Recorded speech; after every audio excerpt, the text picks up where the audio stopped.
La parole est à Madame Frédérique Meunier. Merci, Monsieur le Président. Monsieur le Premier ministre, j'ai reçu hier les acteurs corréziens du secteur du handicap et du secteur social qui m'ont fait part de leur vive inquiétude concernant l'inégalité de traitement des salariés suite au Ségur de la santé et le non-financement annoncé par le Premier ministre de la revalorisation des salaires du personnel dans le PLFSF 2022. Rappelons qu'en 10 ans, les salariés du secteur médico-social ont perdu 25% de leur pouvoir d'achat. Certes, le Ségur de la santé a abouti à une augmentation de salaire de 183 € par mois pour les métiers de santé et des EHPAD publics et privés. 2 observations. La revalorisation des salaires, soi-disant pourvus par des dotations d'État, sont insuffisantes et ne couvrent que 80% de cette augmentation. Alors, qui et comment payer ? Et que faites-vous des oubliés du Ségur de la santé dans le secteur du handicap et dans le secteur social ? Vous provoquez des inégalités en permettant la revalorisation des salaires des personnels ciblés et en oubliant ceux qui auraient dû bénéficier également d'une augmentation. Quelle injustice! La colère gronde.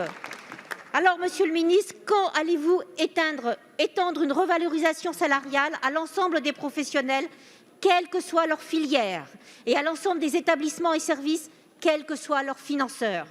Avez-vous conscience que la revalorisation salariale à l'ensemble des secteurs permet de garantir la qualité du service, d'endiguer la fuite des professionnels et d'éviter la dégradation du climat social? Monsieur le ministre, c'est un principe d'équité et de reconnaissance. Tous les employés des établissements financés par l'ARS et les départements doivent pouvoir bénéficier d'une revalorisation salariale financée par l'État. Alors, que comptez-vous faire? La parole est à Monsieur Olivier Véran, ministre des Solidarités et de la Santé. Madame la députée Frédérique Meunier, vous dites qu'on a oublié déjà dans le Ségur. J'ai envie de vous répondre que vous avez oublié de le voter, le Ségur.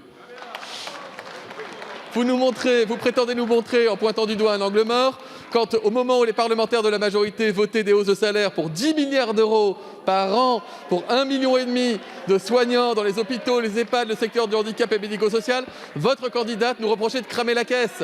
Mettez-vous d'accord, Madame la députée, mettez-vous d'accord avec la candidate dont vous portez les couleurs, mettez-vous d'accord avec votre groupe politique et peut-être avec vous-même. Vous ne pouvez pas voter contre le Ségur et venir nous dire que dans le Ségur, on en a oublié. Vous me dites oui de la tête, c'est plus grave que ce que je pensais, Madame la députée. C'est un problème de cohérence politique. Nous avons fait ce que personne n'avait fait avant nous.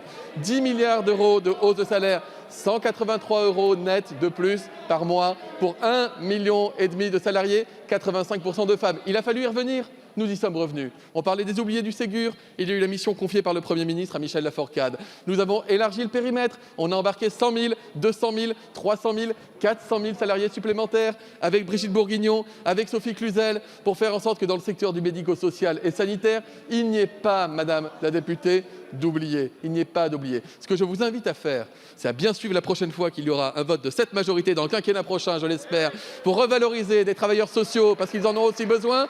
Et je compte sur vous, si vous êtes encore parmi nous, Madame la députée, ce que je vous souhaite évidemment à titre sympathique, pour appuyer sur le bon bouton cette fois-ci. Pour...